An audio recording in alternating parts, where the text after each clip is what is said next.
ओम नमः शिवाय। ମୁଁ ଜ୍ୟୋତିର୍ବିଦ ରୁଦ୍ରପ୍ରସନ୍ନ ମହାପାତ୍ର ଭୁବନେଶ୍ୱର ଓଡ଼ିଶାରୁ କହୁଛି। ମୋ ବିଷୟରେ ଅଧିକ ଜାଣିବା ପାଇଁ କ'ଣ ସବୁ ମୁଁ ରିସର୍ଚ୍ଚ କରିଛି, ମୋର ଶିକ୍ଷାଗତ ଯୋଗ୍ୟତା, ଜ୍ୟୋତିଷରେ ଶିକ୍ଷାଗତ ଯୋଗ୍ୟତା କ'ଣ ରହିଛି, ଦୟାକରି ମୋର ୱେବସାଇଟ୍ rudraksjyotish.in ଭିଜିଟ୍ କରନ୍ତୁ ଯଦି ଜାଣିବାକୁ ଚାହୁଁଛନ୍ତି। ଏଥିପାଇଁ କହୁଛି ଯେ ମୁଁ ଯାହାଟା କହୁଛି ଏବେ ମୋର ପ୍ରେଜେଣ୍ଟେସନ୍ ମାଧ୍ୟମରେ ସେ ଜିନିଷ କହିବା ପାଇଁ ମୋର ଅଥରିଟି ଅଛି। ପଢ଼ିଛି, ଲେଖିଛି, କହିଛି, ବିଭିନ୍ନ ଜାଗାରେ ପଢ଼େଇଛି ବି, ତ ସେଥିପାଇଁ କହିବାର ମୋର ଅଥରିଟି ଅଛି। ହଉ, ଆଜି ଗୋଟେ ଭଲ ବିଷୟ ଉପରେ ଆମେ ଆଲୋଚନା କରିବା।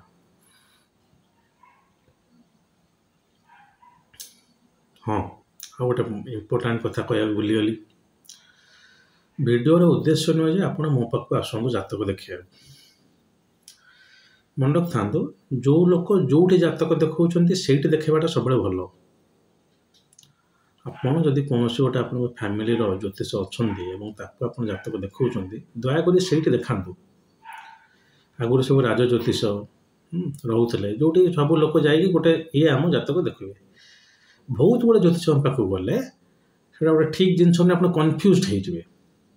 ଦେଖେଇବେ, ଯାହା ସେ କହୁଛନ୍ତି ସେଟା କରିବେ, ତାହେଲେ ଆପଣଙ୍କର କିଛି ଫଳପ୍ରଦ ହେବ। ହଉ, ତେବେ ଆଜିର ଟପିକ୍ଟା ଆରମ୍ଭ କରିବା। ମୋର କହିବା ଉଦ୍ଦେଶ୍ୟ ହେଲା, ମୁଁ ଯେଉଁ ରିସର୍ଚ୍ଚ ଗୁଡ଼ା ସବୁ କରିଛି, ଇଂଲିଶ ଆଉ ଲେଖିଛି, ୟୁଟ୍ୟୁବରେ ଭିଡ଼ିଓ ତ ଛାଡ଼ନ୍ତୁ ଏବେ କଲି, ଲେଖିଛି ଯେଉଁ 50-60ଟା ରିସର୍ଚ୍ଚ ପେପର, ସେଗୁଡ଼ାକୁ ଟିକେ ଟିକେ ମୁଁ ଆପଣଙ୍କ ଉପରେ ଉପସ୍ଥାପନ କରୁଛି। ମୋ ରାଜ୍ୟବାସୀ ଯେମିତି ଟିକେ ଜାଣିପାରିବେ ମୁଁ ଯେଉଁ ରିସର୍ଚ୍ଚ ଗୁଡ଼ା କରୁଛି କ'ଣ ସେଟା କେମିତି ଚାଲିଛି। ମୁଁ ଥାଏ ନଥାଏ, ଭିଡ଼ିଓ ତ ଥିବ, ଲେଖା ତ ଥିବ, କାରଣ ଲେଖା ଇଂଲିଶରେ ଏତେ କେହି ଲୋକ ପଢ଼ୁନାହାନ୍ତି। ଓଡ଼ିଆ ତ ବେଶୀ ପଢ଼ୁନାହାନ୍ତି, ଆଉ ଇଂଲିଶ କ'ଣ ପଢ଼ିବେ। ହଉ, ଭଲ ଗ୍ରହ ବନାମ ଖରାପ ଗ୍ରହ, good planets versus bad planets, ଜ୍ୟୋତିଷ ଭାଷାରେ କୁହାଯାଏ ବେନେଫିକ୍ସ ଭର୍ସେସ୍ ମ୍ୟାଲେଫିକ୍ସ। ପ୍ରଥମ ଥମ୍ବ ରୁଲ୍ ବା ପ୍ରଥମ ନିୟମଟି ହେଲା, କୌଣସି ଗ୍ରହ କୌଣସି ଜାତକ ପାଇଁ ଭଲ, କେବଳ ଭଲ କିମ୍ବା ଖରାପ ନୁହନ୍ତି, କିମ୍ବା ସବୁ ଗ୍ରହ ସବୁ ଜାତକ ପାଇଁ ଭଲ କିମ୍ବା ଖରାପ ନୁହନ୍ତି। ଅର୍ଥାତ୍ ଜାତକରେ ଗ୍ରହମାନଙ୍କର ସ୍ଥିତି ନେଇକି ସେଇ ଗ୍ରହ ଆପଣଙ୍କ ପାଇଁ ଜାତକରେ ଫଳ ଦେବ। ଗ୍ରହ ଗୁଡ଼ାକ ଇଟସେଲ୍ଫ କିଛି ଗୋଟେ କରନ୍ତିନି, ସେମାନେ ନିଜର କର୍ମର ଇଣ୍ଡିକେଟର। ଆପଣ ଯେଉଁ କର୍ମଟା କରୁଛନ୍ତି ତାହାର ସେ ଗ୍ରହ ଗୁଡ଼ା ଇଣ୍ଡିକେଟ୍ କରନ୍ତି। ଯେମିତିକି ଆପଣଙ୍କର କାଶ ହେଉଛି, ତାମାନେ କ'ଣ ହେଲା କି ଆପଣଙ୍କର ଇନଫେକ୍ସନ୍ ଗୋଟେ କେଉଁଠି ହେଇଛି ଥ୍ରୋଟ୍ରେ, ଯଦି ଅଧିକ ଟିକେ ହେଇଥିବ ତାର ବ୍ରୋଙ୍କିଆଲ କର୍ଡ, ତାପରେ ଚେଷ୍ଟ। ତ କାଶଟା ଇଟସେଲ୍ଫ ସେଟା ଗୋଟେ ସିମ୍ପଟମ୍ସ ବା ଇଣ୍ଡିକେଟର ଟାଇପ୍ର ଦେଖେଇଲା ଯେ ଆପଣ ବର୍ତ୍ତମାନ ଭାଇରସ୍ ଆଫେକ୍ଟ କଲେଣି ଆପଣଙ୍କୁ। ସେଗୁଡ଼ା ଗ୍ରହ ଗୁଡ଼ା ଆପଣଙ୍କର କର୍ମର ଗଲେ ଗୋଟେ ଗୋଟେ ଇଣ୍ଡିକେଟର। ଯେହେତୁ ବହୁତ ଇଂଲିଶରେ ଲେଖା ଲେଖି ସବୁ କରୁଛେ, ମଝିରେ ମଝିରେ ଟିକେ ଟିକେ ଇଂଲିଶ ୱାର୍ଡ଼ ଆସିଯାଉଛି, ସେଥିପାଇଁ ମୋତେ କ୍ଷମା କରିବେ।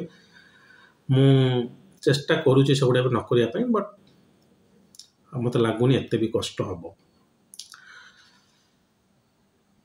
ଉଦାହରଣ ସ୍ୱରୂପ, ବୃହସ୍ପତି ଜାତକରେ ଯଦି ଖରାପ ଥାନ୍ତି, ବକ୍ରି ଥାନ୍ତି, ଖରାପ ମାନେ ନର୍ମାଲି ନିଚ ଯେଉଁ ଜିନିଷ କୁହାଯାଏ, ତାମାନେ ଆପଣ ଗୁରୁଜନମାନଙ୍କୁ ବହୁତ ମିସବିହେଭ୍ କରିଛନ୍ତି ପୂର୍ବ ଜନ୍ମରେ, ଏ ଜନ୍ମରେ ଆଉ କରନ୍ତୁନି ସେଟା। ସେଭଳିଆ ଯଦି ଶନି ଉଚ୍ଚ ଥାନ୍ତି, ସେ ଜଣାଯାଏ ଯେ ଆପଣ ବହୁତ ପରିଶ୍ରମ ଲୋକ ଥିଲେ, ଆଉ ଏଇ ଜନ୍ମରେ ଆପଣ ଏତେ ପରିଶ୍ରମ ନ କଲେ ବି ଆପଣଙ୍କୁ ଫଳ ମିଳିଯିବ। ତା ମାନେ ନୁହେଁ ଯେ ଘରେ ବସି ପଡ଼ିବେ, ପରିଶ୍ରମ ନ କଲେ ଫଳ ମିଳିବ। ତ ଏଇ ଯେଉଁ ଭାଗ୍ୟଟା ମୁଁ କହୁଛି, ଏଟା ପ୍ରାୟ 90% ଆପଣଙ୍କୁ ରେଗୁଲେଟ୍ କରିବ। ଆପଣ ଯେମିତି ବି କାମ କରନ୍ତୁ, ଆପଣଙ୍କ ଯେଉଁ ଫ୍ରି ୱିଲ୍ ଯେଉଁ ଜିନିଷଟା କୁହାଯାଏ, ସେଇଟା ସେ ଆରାଉଣ୍ଡ 10%। ସଦ୍ଗୁରୁ ଯୋଗୀ ବାସୁଦେବ, ଯେ ମୋର ସ୍ପିରିଚୁଆଲ ଗୁରୁ, ଜ୍ୟୋତିଷ ଗୁରୁ ନୁହନ୍ତି, ସ୍ପିରିଚୁଆଲ ଗୁରୁ, ସିଏ ସ୍ପଷ୍ଟ କୁହନ୍ତି, ମାନେ ଜ୍ୟୋତିଷର ଯେଉଁ ଯଦି ଗୋଟେ ଲୋକର ନିଜର ବଡି, ମାଇଣ୍ଡ ଆଉ ସୋଲ୍ ଉପରେ କଣ୍ଟ୍ରୋଲ ଅଛି, ମାନେ ଯେଉଁ ଭଳିଆ ସିଦ୍ଧ ଲୋକ ଯିଏକି ଦେହ ଛାଡ଼ିକି ପଳେଇବେ ଚାହିଁଲେ, ସେମାନଙ୍କ ଉପରେ ଜ୍ୟୋତିଷ କାମ କରେ ନା, ହୁଇଚ୍ ଇଜ୍ ଅଲସୋ ଟ୍ରୁ।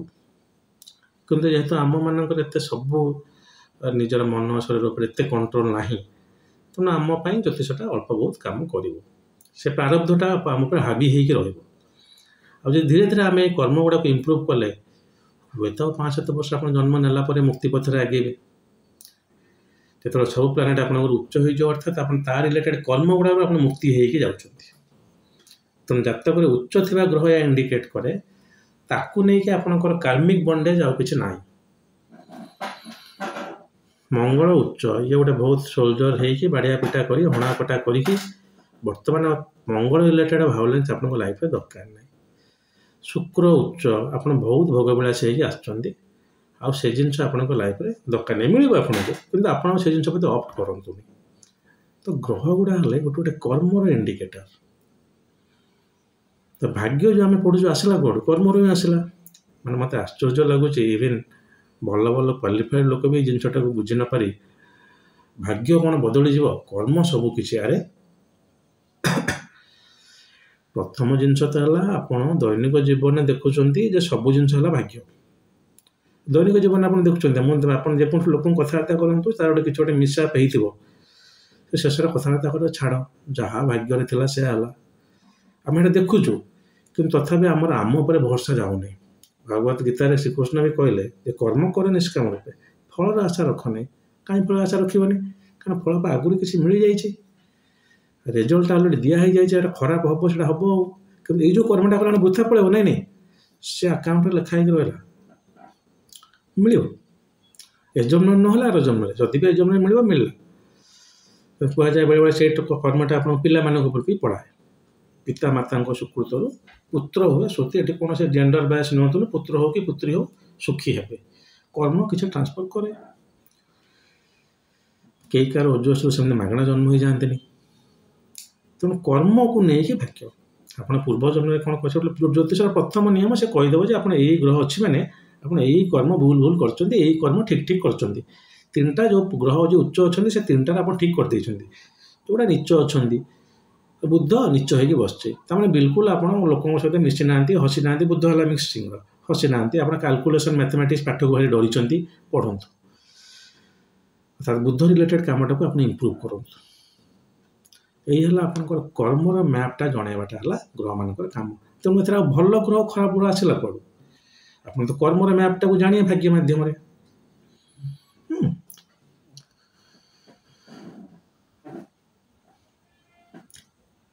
ଆପଣଙ୍କର ଶନି ଆସିଲା, ଏଇ ଫଳ ଦେବ, ସିଏ ଦେବ। ତାକୁ କସ୍ମସ୍ରେ ଯେଉଁ ଆମେ ଯଦି କସ୍ମସ୍ଟାକୁ 12 ଭାଗରେ ଡିଭାଇଡ଼ କରୁ, ସେଟାକୁ ସ୍ପେସ୍ଟାକୁ, ତାହେଲେ ଗୋଟେ ଗୋଟେ ଭାଗକୁ ଆମେ ଗୋଟେ ଗୋଟେ ରାଶି ବୋଲି କହୁ। ସେଇ ରାଶିଟା ଆପଣଙ୍କ ରେସ୍ପେକ୍ଟିଭ୍ କୁଣ୍ଡଳୀରେ ଯେଉଁ ଘର ହେଲା, ସେଇ ମନେକର ତୁଳା ରାଶିଟା ଆପଣଙ୍କର ଦ୍ୱିତୀୟ ଘର ହେଲା, ଆପଣଙ୍କର କନ୍ୟା ଲଗ୍ନ ହେଲେ, ତ ଆପଣଙ୍କର ଫ୍ୟାମିଲିଟା ସେଇ ରାଶିକୁ ଦେଖାଏ। ଯଦି ସେଇ ଜାଗାରେ ଯେଉଁ ଗ୍ରହଟା ବସିଛି, ସେଇ ସମୟରେ ଆପଣ ଫ୍ୟାମିଲି ରିଲେଟେଡ୍ ଫଳ କିଛି ପାଇବେ। ଆପଣଙ୍କର ପାଇବାର ଅଛି, ଆମେ କହୁ କି ନ କହୁ, ଆମେ ଖାଲି ଟାଇମିଂ ଅଫ୍ ଇଭେଣ୍ଟଟା କହିପାରିବୁ। ଆର ମାନେ କ'ଣ ହେଲା, ନିଜର ଅଭିଜ୍ଞତାରୁ କହୁଛି। ଲୋକ ଆସିକି, ମୋତେ ବେଶୀ ବୟସ ନୁହେଁ ଆଜ୍ଞା, ମୋତେ 42 ବର୍ଷ ଖଣ୍ଡେ ହେବ। ଯେତେ ଚୁଟି ପାଚିବ ସେତେ ଆପଣ ଭାବିବେ ବିଜ୍ଞ ଲୋକ, ସେମିତି କିଛି ନୁହେଁ ଯଦିও। କିନ୍ତୁ ମୋତେ ଚୁଟି ପାଚିବା ଲୋକ ଆସି ହାତରୁ ଗୋଡ଼ ଧରି କହିବେ ସାର୍ ଆପଣ କିଛି କରନ୍ତୁ। ଆରେ ଆମେ ତ ଭଗବାନ ନୁହେଁ। କିନ୍ତୁ ଏତିକି ତ କହିପାରିବୁ, ତାର ସେ ଜିନିଷଟା ହେବ କି ନାହିଁ। ଯଦି ହେବ କେବେ ହେବ, ଯଦି ନ ହେବ ତ ନାହିଁ ଆଜ୍ଞା, ନାହିଁ। ଏମିତି ବହୁତ ଇନସିଡେଣ୍ଟସ୍ ମୋ ଲାଇଫରେ ନିଜେ ବି ଘଟିଛି, ଯେଉଁଠି ମୁଁ ଲୋକଙ୍କୁ କାନ୍ଦି କାନ୍ଦି ମୋ ପାଖକୁ ଆସିଛନ୍ତି ଏବଂ ମୁଁ କହିଲା ପରେ ସେମାନେ ହସିକି ଯାଇଛନ୍ତି, ନାଇଁ ସାର୍ କହିଲେ ଆଉ ବର୍ଷେ ପରେ ହେଇଯିବ, ଏବେ ଆମେ ଅପେକ୍ଷା କରିଯିବା। That is very important also. ନହେଲେ ସେ ଲୋକଟା ଏବେ ମୁଣ୍ଡ ବାଡ଼ି ପଡ଼ିଥାନ୍ତା। ତ ଆପଣ କହିବେ କ'ଣ ଜ୍ୟୋତିଷ ଗୋଟେ ସାଇକୋଲୋଜି କାମ କରେନି? ବିଲକୁଲ ନୁହେଁ। ଆମେ ଯେଉଁ ଜିନିଷଟା କହିବୁ ସେଇଟା ହେବ। ସାଇକୋଲୋଜି ସେ ଖାଲି ଗୋଟେ କାଉନସେଲ୍ କଲେ। ଏବେ ଆପଣଙ୍କ ମାନସିକ ସ୍ଥିତି ଠିକ୍ ନାହିଁ, ଆପଣ ଏମିତି ପଜିଟିଭ୍ ଭାବନ୍ତୁ, ଇଏ କରନ୍ତୁ, ଦ୍ୟାଟ୍ ଇଜ୍ ଡିଫରେଣ୍ଟ। ଆଉ ସେଥିପାଇଁ ବହୁତ ସମୟ ସାଇକୋଲୋଜି ଆଉ ଜ୍ୟୋତିଷ ରିଲେଟେଡ୍, କାର୍ଲ ଜଙ୍ଗ ଭଳିଆ ସାଇକୋଲୋଜିଷ୍ଟ ପଢ଼ୁଥିଲେ, ଯେଉଁମାନେ ଜାଣିନାହାନ୍ତି କିଛି ସୋ କଲ୍ଡ ଇଣ୍ଟେଲେକ୍ଚୁଆଲ ଯେଉଁ ଟିଭିରେ ବାହାରୁଥିଲେ, ମାନେ କହିଦେଉ ସାଇକୋଲୋଜି ଆଣ୍ଡ ଜ୍ୟୋତିଷ ଗୋଟେ ଭଲ କନେକ୍ସନ୍ ଅଛି। ଆମର ଇଏନ୍ ଡିଭେନ୍ସନ୍, କାର୍ଲ ଜଙ୍ଗ ଲେଖା ହେଇଛି, ବାକାଇଦା ବହି ମୁଁ ନିଜେ ପବ୍ଲିଶ କରିନି, ପଢ଼ିଥିଲେ ଏଭଳିଆ କୋଉଠି ମୂର୍ଖ ଷ୍ଟେଟମେଣ୍ଟ କେହି ଦିଅନଥାନ୍ତେ। ତ କର୍ମଟା ଆପଣଙ୍କର ବିଭିନ୍ନ ଗ୍ରହ କହିବେ। ତେଣୁ ସେ ଶନି ଆସିଲା, ରାହୁ ଆସିଲା, କେତୁ ଆସିଲା, ଆମେ ଡରିବା, ବୃହସ୍ପତି ଶୁକ୍ର ଆସିଲେ ଭଲ ରହିବ, ତେଣୁ ତାର କିଛି ମାନେ ନାହିଁ।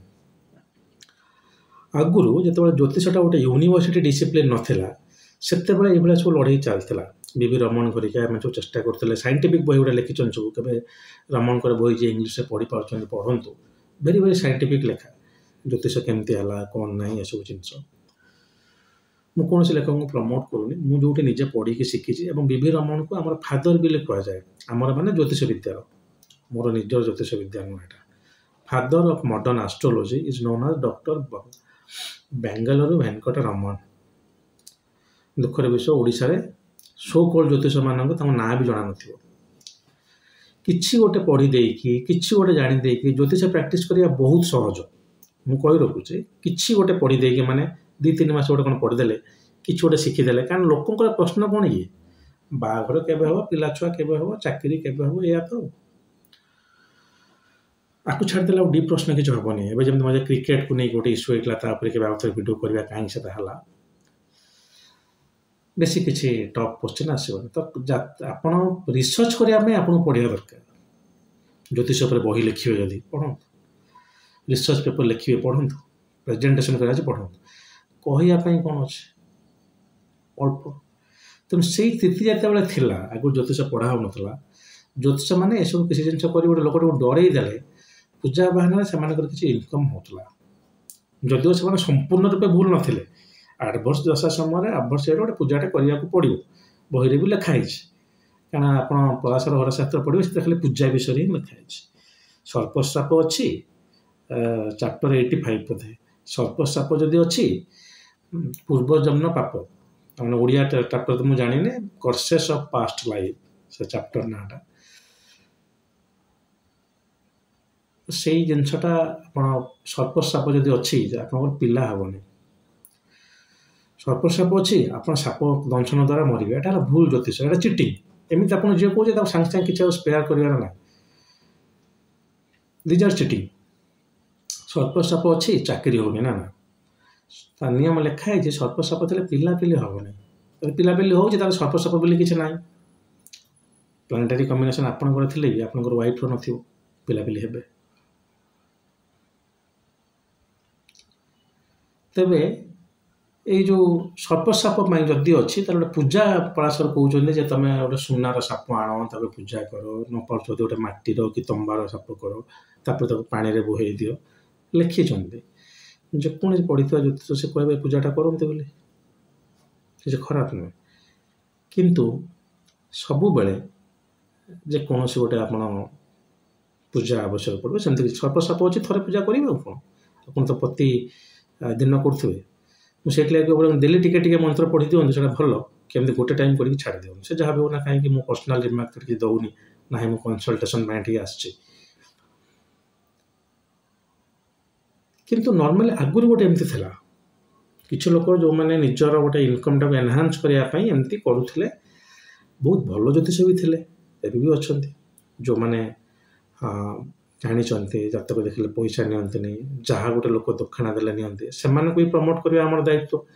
କିନ୍ତୁ ଆମେ ସେଇ ମୋଡ଼ରେ ପଡ଼ିନାହାନ୍ତି। ଯଦି ଆପଣ ଗୋଟେ ଖରାପ କିଏ କାହାକୁ କହୁଛନ୍ତି, ତାହେଲେ କିଛି ଅନେଷ୍ଟ ଜ୍ୟୋତିଷଙ୍କୁ ପ୍ରମୋଟ୍ ବି କରିବା ଉଚିତ। ସେଟା କରାଯିବନି, କେବଳ ନେଗେଟିଭ୍ କରାଯିବ, ଯାହା ମୁଁ ଅଭିଜ୍ଞତାରୁ ଜାଣିଛି।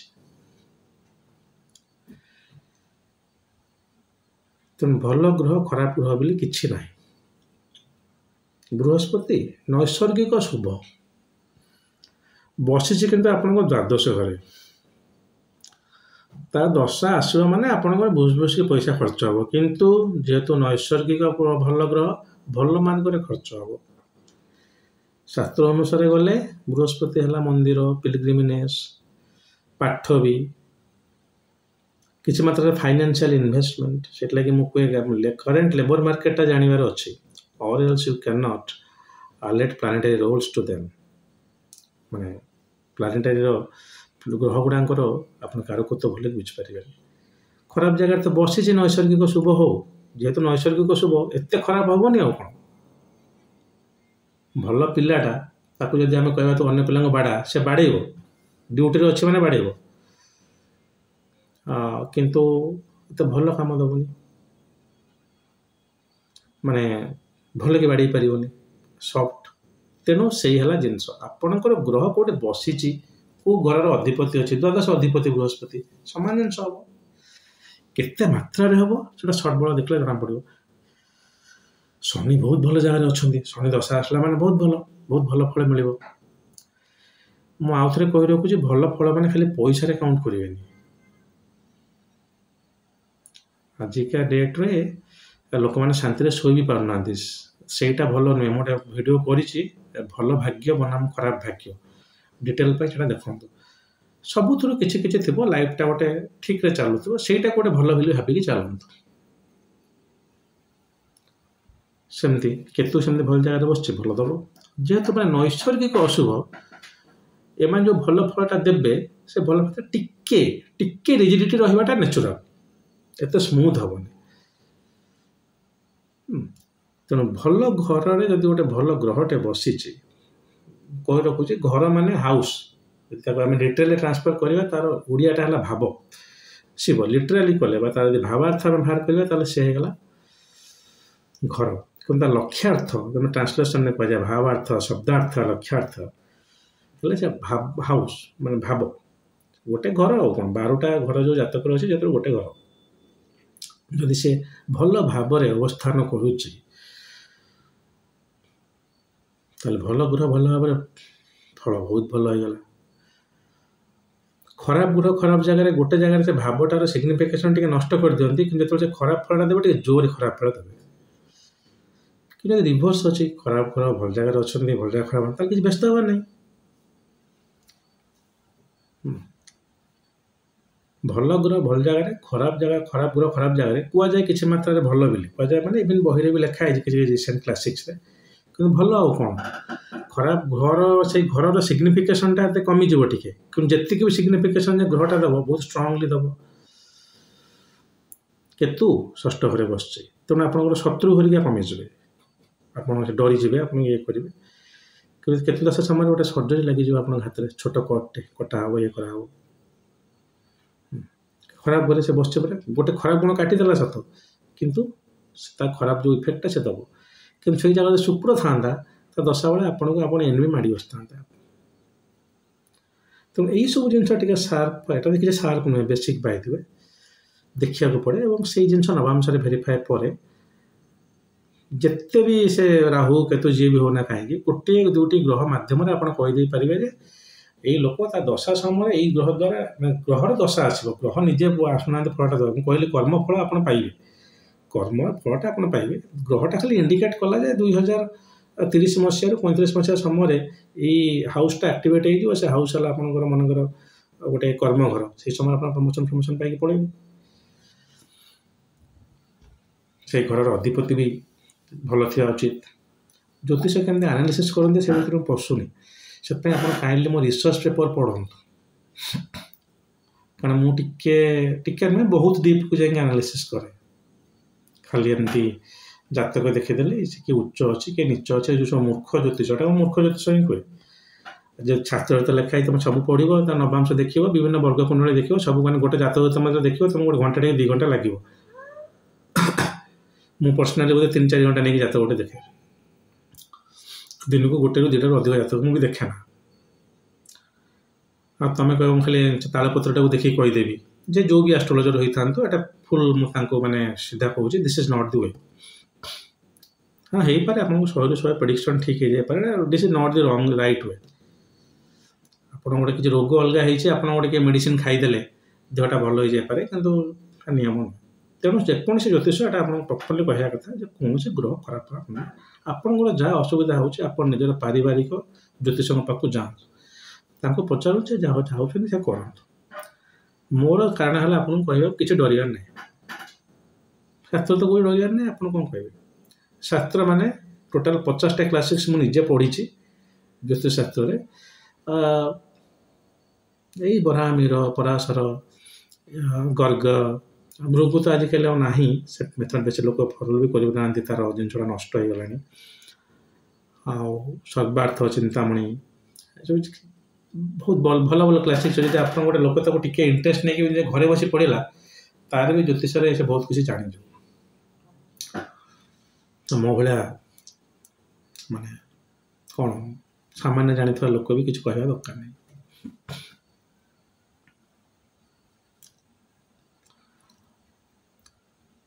ଆଜିର କ'ଣ ଆମେ ପାଇଲେ ଯେ ଗ୍ରହ କୌଣସି ଭଲ କିମ୍ବା ଖରାପ ନୁହେଁ। କିଏ ଶନି ଆସିଲା, ରାହୁ ଆସିଲା, କେତୁ ଆସିଲା, ଏସବୁ ଜିନିଷକୁ ନେଇକି ଡରିବାର କିଛି ଆବଶ୍ୟକତା ନାହିଁ।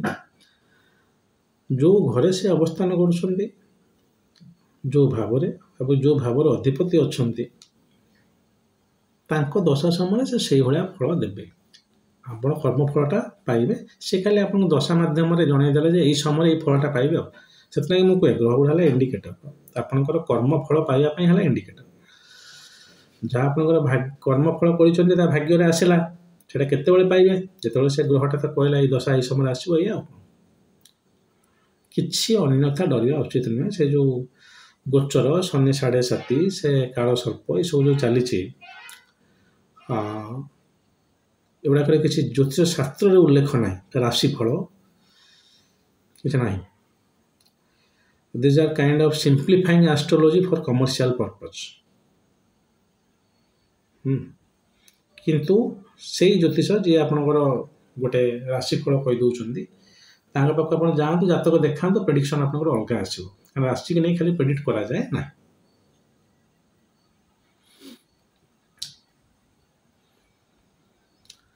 ତେଣୁ ମୋର ବିନୀତ ଅନୁରୋଧ, ଆପଣମାନେ ନିଜେ ନିଜର ଜ୍ୟୋତିଷ ନ ହେଇକି ସେ ରାହୁ କେତୁ ଏମାନଙ୍କୁ କାହାକୁ ଖରାପ ବୋଲି କୁହନ୍ତୁ ନାହିଁ।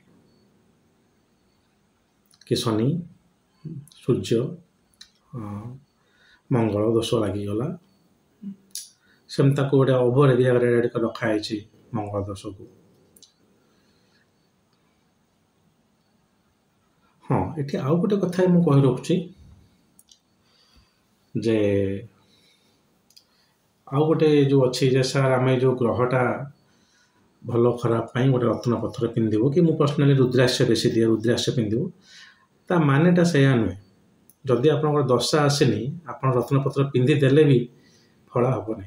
ଜଣେ ଗୋଟେ ୟୁଟ୍ୟୁବରେ ଜଣେ ଭିଡ଼ିଓ ମୁଁ ଦେଖୁଥିଲି, ସେ ଗୋଟେ ରତ୍ନପତ୍ର ପିନ୍ଧନ୍ତୁ ହେଇଯିବ, ସମ୍ପୂର୍ଣ୍ଣ ମିଛ। ଏଇଟା ଜ୍ୟୋତିଷ ନୁଆଁଟା ବିଲକୁଲ। ଦଶା ନ ଆସିଲା ଯାଏଁ ତ ଫଳ ମିଳିବନି। ଆପଣ ରତ୍ନପତ୍ର ଆପଣ ପିନ୍ଧିବେ କ'ଣ? ସ୍ୱୟଂ ମହାଦେବ ଓହ୍ଲେଇ ଆସିଲେ ବି ଆପଣଙ୍କର ଫଳ ମିଳିବ ନାହିଁ, ଦଶା ଆସିବାର ଅଛି। ତ ରତ୍ନପତ୍ର ରୁଦ୍ରାକ୍ଷ ଆମେ କାହିଁ ପିନ୍ଧିବା? ପିନ୍ଧିଲେ ଆପଣଙ୍କ ଟିକେ ଶାରୀରିକ ମାନସିକ ସ୍ଥିତିଟା ଭଲ ଆସେ।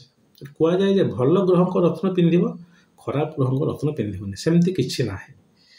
ତେଣୁ ଗୋଟେ ଜାତକ ଦେଖିକି ପରେ ଜେମ୍‌ଷ୍ଟୋନ୍ ରେକମେଣ୍ଡ କରିବେ ଯେ ତାର ବଡି ଇମ୍ପାକ୍ଟ ରହିବ, ଶାରୀରିକ ଆପଣ ଯେଉଁ ଟିକେ ଭଲ ଲାଗିବ ପିନ୍ଧିଲା ପରେ, ମାନେ ଗୋଟେ ପଥରର ମେଡ଼ିକାଲ ଇମ୍ପାକ୍ଟ ଅଛି, ରୁଦ୍ରାକ୍ଷର ମନ ଉପରେ ଇମ୍ପାକ୍ଟ ଅଛି। କିନ୍ତୁ ସେଗୁଡ଼ା ଆପଣଙ୍କର କର୍ମଟାକୁ, କର୍ମଫଳଟାକୁ ବଦଳାଇ ଦେବେନି। ସେଟା ଆପଣ ପାଇବେ।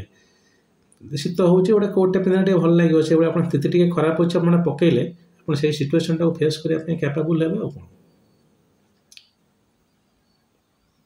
ହଉ, ମୋର ଯାହା କହିବାର ଥିଲା ମୁଁ କହିଦେଲି।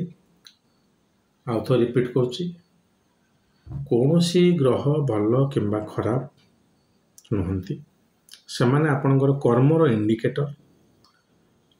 ଯାହା ଆପଣ କର୍ମ କରିଛନ୍ତି ପୂର୍ବ ଜନ୍ମ ଗୁଡ଼ାକରେ, ଲାଷ୍ଟ ପୂର୍ବ ଜନ୍ମ ନୁହେଁ, ତାହା ଆପଣଙ୍କର ଯେତିକି ଡିସାଇଡ୍ ହେଲା ଆପଣ ପାଇବେ। କେମିତି ଡିସାଇଡ୍ ହେଲା, ତାକୁ କିଏ ଡିସାଇଡ୍ କଲେ, ସେସବୁ ଜିନିଷ କି ଜାଣିବା ଦରକାର ନାହିଁ। କର୍ମଫଳଟା ଆପଣ ଭାଗ୍ୟ ହିସାବରେ ପାଇବେ।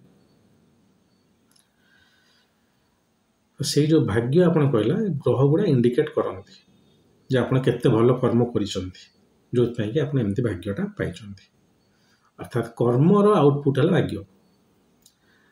ଆପଣ ଜାଣିଯିବା ଦରକାର ଗୋଟେ ଯୋଗ୍ୟ ଜ୍ୟୋତିଷକୁ ଦେଖେଇକି ଯେ ଆପଣ କ'ଣ କ'ଣ ଭୁଲ କରିଛନ୍ତି, ସେଇଗୁଡ଼ା ରେକ୍ଟିଫାଇ କରି ଚାଲନ୍ତୁ, ଆଉ କିଛି ଦରକାର ନାହିଁ। କିନ୍ତୁ ଫଳ ତ ଆପଣ ଯାହା ପାଇଛନ୍ତି, ଆପଣଙ୍କୁ ସଜା ହେଇଯାଇଛି, ଆପଣ ଏଟା ଭୋଗିବେ ଆଉ କ'ଣ। ଭାଗ୍ୟ ବାହାରକୁ ଆପଣ ଏକ୍ସିଡ୍ କରିପାରିବେ ନାହିଁ। ଏଇ ଯେଉଁ କର୍ମଟା କଲେ ସେଟା ଷ୍ଟୋର୍ ହେଇକି ରହିଲା ନେକ୍ସଟ ଲାଇଫ୍ ପାଇଁ, କିମ୍ବା ଏଇ ଜୀବନରେ କିଛି କିଛି ଆପଣଙ୍କୁ ପ୍ରୋଟେକ୍ଟ କରିକି ଯିବ। ବଟ୍ ସାମ୍ୟକ୍ 90% ଇଜ୍ ପ୍ରାରବ୍ଧ। ତେଣୁ ଆପଣ ସେଇ ଜିନିଷ କରନ୍ତୁ ଯେଉଁଟା ଗୋଟେ ଜାତକ ଦେଖିଲା ପରେ ଆପଣ ଠିକ୍ କର୍ମ ଜିନିଷଟା କହିହେବ ଆପଣଙ୍କୁ। ଆଉ କେବେ ଭାବିବେନି ଯେ ସାର୍ ଆମେ ସମସ୍ତଙ୍କର ଭଲ କରିଛୁ, ଆମର ଖରାପ ହେଉଛି କାହିଁକି ନା। ଆପଣ ଖରାପ କରିଛନ୍ତି, ସେଥିପାଇଁ ଆପଣଙ୍କର ଖରାପ ହେଉଛି। ଏ ଜନ୍ମ ନହେଲେ ପୂର୍ବ ଜନ୍ମରେ କରିଛନ୍ତି।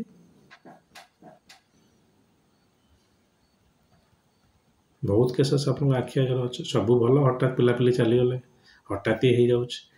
କୌଣସି ଜିନିଷ ବିୟଣ୍ଡ କର୍ମ ନୁହେଁ। ଆପଣଙ୍କର କର୍ମ ଖାତାରେ ଯାହା ଯାହା ଲେଖା ହେଇଛି ଭୋଗିବା ପାଇଁ ସେଇ ଜିନିଷ ଆପଣ ଭୋଗିବେ। ଜ୍ୟୋତିଷ ମାଧ୍ୟମରେ ଆମେ ଏଇଟା କହିଦେଲୁ। ଏଇ ଜନ୍ମର କର୍ମ ଫଳ ହେଲା ଏଇଆ। ହଁ, ଭାଗ୍ୟର ଆଉ ଗୋଟେ ଭଲ ନାଁ ହେଲା କର୍ମଫଳ। ଜଣେ ଭାଗ୍ୟ ବୋଲି କହୁଛନ୍ତି, ସେଟା ହେଲା କର୍ମର ଫଳ, କର୍ମଫଳ।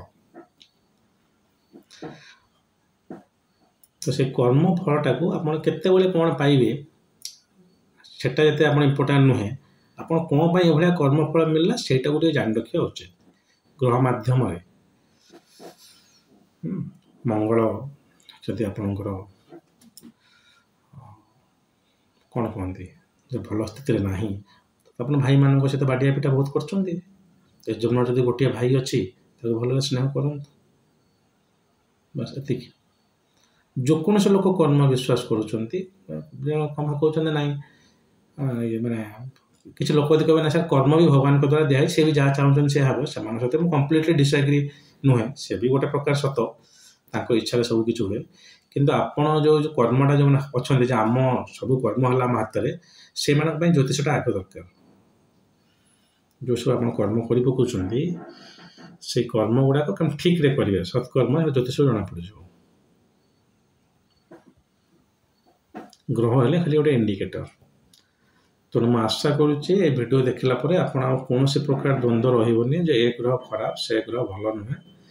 କହୁଥିବା ଯେକୌଣସି ଲୋକ ଜ୍ୟୋତିଷ ବି ନୁହନ୍ତି, କାରଣ ଶାସ୍ତ୍ରରେ ଖାଲି ଲେଖା ହେଇଛି ନୈସର୍ଗିକ ରୂପେ ଏଇଟା ଖରାପ, ନୈସର୍ଗିକ ରୂପେ ଏଇଟା ଭଲ। ପୁଣି ସେଇଥିରେ ଲେଖା ହେଇଛି ତତ୍କାଳିକ ରୂପେ ଏଇଟା ଭଲ, ତତ୍କାଳିକ ରୂପେ ଏଇଟା ଖରାପ। ସେଇ ବୃହସ୍ପତିରେ ତତ୍କାଳରେ ଖରାପ ହେଇଯିବ। ତତ୍କାଳ ମାନେ ଚାର୍ଟକୁ ନେଇକି। କୁଣ୍ଡଳୀରେ ମିଷ୍ଟର ଏକ୍ସ ପାଇଁ ଯେଉଁଟା ହେଲା ସେଟା ମିଷ୍ଟର ୱାଇ ପାଇଁ ହେବ ନାହିଁ। ସେଟା କ'ଣ ନ୍ୟାଚୁରାଲ ମାଲେଫିକ୍ ଥିଲା, ଏବେ ନ୍ୟାଚୁରାଲ ବେନିଫିକ୍ ହେଇଗଲା କେମିତି, ଟେମ୍ପୋରାଲ ବେନିଫିକ୍ ନା ତତ୍କାଳିକ ରୂପେ ଭଲ ହେଇଗଲା। କ୍ୟାନ୍ସଲ, ମାଲେଫିକ୍ ଥିଲା ବେନିଫିକ୍ ହେଇଗଲା, ବେନିଫିକ୍ ଥିଲା ମାଲେଫିକ୍ ହେଇଗଲା, କ୍ୟାନ୍ସଲ। ଆଉ କ'ଣ? ଭଲ ଖରାପ ଗ୍ରହ ବୋଲି କିଛି ନାହିଁ। ଆପଣ ଯେଉଁ କର୍ମ କରିଛନ୍ତି ତାର ଯେଉଁ ଫଳଟା ଆପଣ ପାଇବେ, ସେଇ କର୍ମଟାକୁ କେମିତି ସଜାଡ଼ି ପାରିବେ ସେଇଟା ଗ୍ରହ ଇଣ୍ଡିକେଟ୍ କରେ। ଆଉ ଥରେ ମୁଁ କହି ରଖୁଛି, ଯେହେତୁ ମୁଁ ନର୍ମାଲି ରିସର୍ଚ୍ଚ ଗୁଡ଼ା ଇଂଲିଶରେ ଲେଖିଛି, କହିଛି, ୟୁଟ୍ୟୁବରେ ଭିଡ଼ିଓ କରିଛି ଏବଂ ଇଣ୍ଟରନ୍ୟାସନାଲି ଗୋଟେ ଲଙ୍ଗ୍ ଟର୍ମ ଧରି ଲାଇଭ୍ ଯାଇଛି 9 ମାସ ଧରି। ତେଣୁ ମଝିରେ ମଝିରେ ଭାଷା ଭିତରେ ଟିକେ ଟିକେ ଇଂଲିଶ ଆସିଥିବ। ଏଠି ମୋର ରାଜ୍ୟବାସୀ ଯେଉଁମାନେ ମୋତେ ବହୁତ ରିକ୍ୱେଷ୍ଟ କଲେ ସାର୍ ଆପଣ ଓଡ଼ିଆରେ କରନ୍ତୁ, କାରଣ ଇଂଲିଶ ବୁଝି ହେଉନି। ମୁଁ ସେମାନଙ୍କ ପାଇଁ କରୁଛି। କୌଣସି ମୋର ଉଦ୍ଦେଶ୍ୟ ନାହିଁ ମୋର ମାର୍କେଟିଂ କରିବା। ଆପଣ ଜ୍ୟୋତିଷ ବିଷୟରେ ଯଦି କିଛି ନିଜେ ଜାଣିବାକୁ ଚାହୁଁଛନ୍ତି ନିଜେ ପଢ଼ନ୍ତୁ, ମୋତେ ବି ପଚାରିବା ଦରକାର ନାହିଁ। ଆପଣ ମୋଠୁ ଭଲ ଜ୍ଞାନ ହେବ, ନିଜେ ପଢ଼ନ୍ତୁ, ବହି ଅଛି। ଯଦି ଜାଣିବାକୁ ନ ଚାହୁଁଛନ୍ତି ନ ଜାଣନ୍ତୁ, କିନ୍ତୁ କୌଣସି କନକ୍ଲୁଜନରେ ପହଞ୍ଚନ୍ତୁନି। ସାର୍ ଜ୍ୟୋତିଷ ନାହିଁ, ଜ୍ୟୋତିଷ କ'ଣ ଭାଗ୍ୟ ବଦଳି ଦେବେ, ଶନି ବହୁତ ଖରାପ ଗ୍ରହ, କେଉଁଠି ଏସବୁ ମାନେ ମାନେ ଜ୍ଞାନ ଆସୁଛି ମୁଁ ବି ଜାଣିପାରୁନି। ଆମେ ତ କହୁନୁ, ଯଦି କ'ଣ ଜ୍ୟୋତିର୍ବିଦ କହୁଛନ୍ତି ତାହେଲେ ଭୁଲ କହୁଛନ୍ତି। ମୁଁ ତ ଏତେ ଜିନିଷ ଶୁଣିଲିଣି, ସେମିତି ତ କେହି ମୂର୍ଖ ଭଳିଆ ଆମେ କୌଣସି ଫୋରମରେ ବହୁତ ଲୋକ ବି କହିନାହାନ୍ତି। ହେଇଛି କିଛି ଲୋକ ଯେଉଁଟା ମୁଁ କହୁଛି ପୁରା ଟ୍ରାଡ଼ିସନାଲ ଅଛି, ବିଶେଷ ଗୋଟେ ଇଏ କରିନାହାନ୍ତି। ଆଗରୁ ଥିଲା, ଏବେ ଆଉ ଏତେ ନାହିଁ। ତେଣୁ ନିଜେ ଗୋଟେ ଇଣ୍ଟରପ୍ରିଟ୍ ଯଦି କରିବାକୁ ଚାହୁଁଛନ୍ତି, ପ୍ରଥମ ଜିନିଷ ହେଲା ପଢ଼ନ୍ତୁ। ଖାଲି ମୋ ଭଳିଆ କିଛି ସାମ୍ୟ ଜ୍ଞାନ ଜାଣିଥିବା ବା ମୁଁ ତ ନିଜ ମୂର୍ଖ ବୋଲି କହିଲେ ବି ଅତ୍ୟୁକ୍ତି ହେବ ନାହିଁ। ଖାଲି ଶୁଣିଦେଲେ କିଛି ହେବନି, କାରଣ ଜ୍ୟୋତିଷ ଶାସ୍ତ୍ର ଏତେ ଭାଷ୍ଟ, ଏ ଜন্য ଆମ ଚାଲିଯିବ, ଆମ 1% ବି ହେବନି। ସମୟଟାକୁ କିଏ ଜାଣିଛି, ତେଣୁ ସେଇଟା ଭାରି କଷ୍ଟ। ଆଉ କିଛି ସେଇଟା ଖରାପ, ଆପଣ ଭଲ ଗ୍ରହ ଖରାପ ଗ୍ରହ କନସେପ୍ଟ ମୁଣ୍ଡରୁ ହଟାନ୍ତୁ। ଯଦି ଆପଣ ଜ୍ୟୋତିଷ କାହାକୁ ଦେଖାଉଛନ୍ତି, ନିଜେ ଯେଉଁ ଜ୍ୟୋତିଷଙ୍କୁ ଦେଖାଉଛନ୍ତି ତାଙ୍କ ପାଖକୁ ଯାଆନ୍ତୁ। କିଛି ସେମିତି ପ୍ରତି 6-7 ମାସରେ ଥରେ ଭିଜିଟ୍ କରିଦେବାଟା ଆପଣଙ୍କର ସବୁଠୁ ଭଲ। ସେ କହିଦେଇପାରିବେ ଯେ ଏଇ ଜିନିଷ ଖରାପ ଆସୁଛି। ବିଲକୁଲ ସେଇ ସ୍ଥିତିକି ଅପେକ୍ଷା କରନ୍ତୁନି ଗୋଡ଼ ଭାଙ୍ଗିଗଲା ପରେ ଯିବେ। ଏଇ ଖରାପ ଆସୁଛି ଉପଚାର କରନ୍ତୁ, ମୁଁ ଯେମିତି କହିଲି ଭାଙ୍ଗିବ ତ ଭାଙ୍ଗିବ, କିନ୍ତୁ ଆପଣ କର୍ମ ରେକ୍ଟିଫିକେସନ୍ କରିବେ, ସତର୍କ ହେବେ, ତାହେଲେ କିଛି ମାତ୍ରାରେ ଆପଣ ବଞ୍ଚିଯିବେ ସତ। ସେଇଟା ହେଲା ପାୱାର ଅଫ୍ କର୍ମ। କିଛି ମାତ୍ରାରେ 100% ବଞ୍ଚିବେ, ଯଦି ଭାବିବାର ନାହିଁ। ଯଦି ଆପଣ ଜାଣିଦେଲେ ଯେ ମୋର ଏମିତି ଇଏ ହେବାର ଅଛି, ଆପଣ କନସିୟସ୍ ହେଇଗଲେ ବଞ୍ଚିବେ। ଆଉ ସେଇ ଯେଉଁ ଜିନିଷଟା ଆପଣମାନେ ବଞ୍ଚିଯାଆନ୍ତି, ସେଇ ଖରାପ କର୍ମଟା ଗୋଟେ ଜ୍ୟୋତିଷ ଉପରେ ପଡ଼ିଯାଏ। ଯଦି ଆପଣ ବଞ୍ଚିଲେ ଆମେ ମରିବୁ, ଆପଣ ତ ମରିବାର ଥିଲା, ବଞ୍ଚିବାକୁ ଆମେ କିଏ? ତେଣୁ ଏଟା କର୍ମ ଟ୍ରାନ୍ସଫର ଥିଓରି। ଭଲ ଜ୍ୟୋତିଷମାନଙ୍କର ଭାଗ୍ୟ ଖରାପ, तापर गोटे वीडियो थरे करवा। हो तो आज जो मोर अनुचिंता जे ग्रह किसी खराब भल नुहति नहीं बिल्कुल विचलित तो हूँ ना।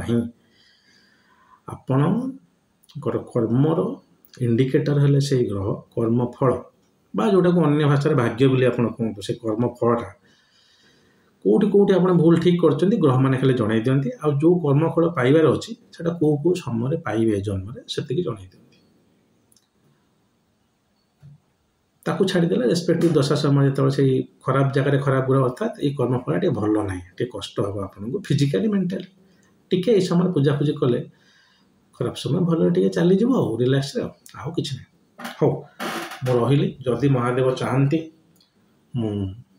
आउ थे आसवि वीडियो शेयर करूँ सब्सक्राइब करूँ कि मोर किसी सेमती अनुरोध ना गोटे अनुरोध जदि पारे वीडियोटा को खाली गोटे आउ क्या ट्रांसफर कर दिखाँ शेयरटा कर दिखाँ से डिसलाइक लाइक गोटा सब किसी दरकार ना शेयर कर दिंतु आपको भल न लगे हूँ आउ क्या भल लगे पारे आपन पाखे समय नथिले तो आउ किए लोक एमती जिनस शुणा इंटरेस्ट बसता पारे जदि आप अधिक किसी जाना चाहूँगी कि मुझे कहला भितर जब किसी गोटे आपको लगे ना यही पॉइंटा सार ठीक कि भूल कहले तापर कमेंट करूँ कौन प्रकार बेकार कमेंट करूँ ना जदि इंटरेस्ट ना बिल्कुल आपंकर मूल्यवान समय नष्ट कर मत शुणु ना। हो आज ये महादेव आपको कल्याण करूँ। ओम नमः शिवाय।